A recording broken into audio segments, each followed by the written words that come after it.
Welcome to this comprehensive guide on how to order food using Uber Eats in 2025. This tutorial will walk you through the step-by-step process of ordering food from your favorite restaurants using the Uber Eats platform.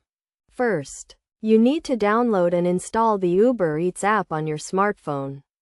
Once installed, open the app and create an account or login if you already have one.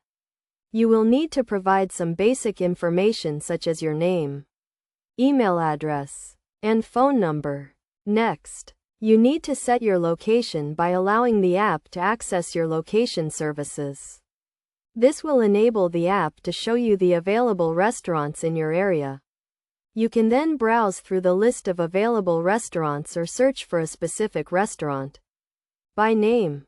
Once you have selected a restaurant, you can browse through their menu and select the dishes you want to order.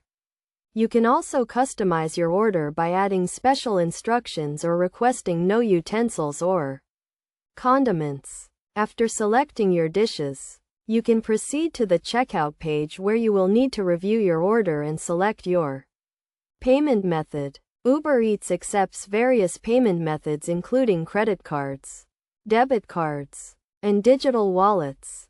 When you have completed your order, you will receive a confirmation notification with an estimated delivery time. You can then track the status of your order in real time using the app. You will also receive notifications when the restaurant has accepted your order, when the driver has picked up your order, and when the driver is approaching your location. To ensure a smooth delivery experience, make sure to provide accurate address information and be available to receive your order at the estimated delivery time. You can also contact the Uber Eats support team if you have any issues with your order. In addition to the standard ordering process, Uber Eats also offers various features such as real-time tracking, estimated delivery times, and in-app support. The app also allows you to save your favorite restaurants and dishes for easy ordering in the future. By following these steps, you can easily order food from your favorite restaurants using the Uber Eats platform. Remember to always check the estimated delivery time and track the status of your order to ensure a smooth and convenient food delivery experience.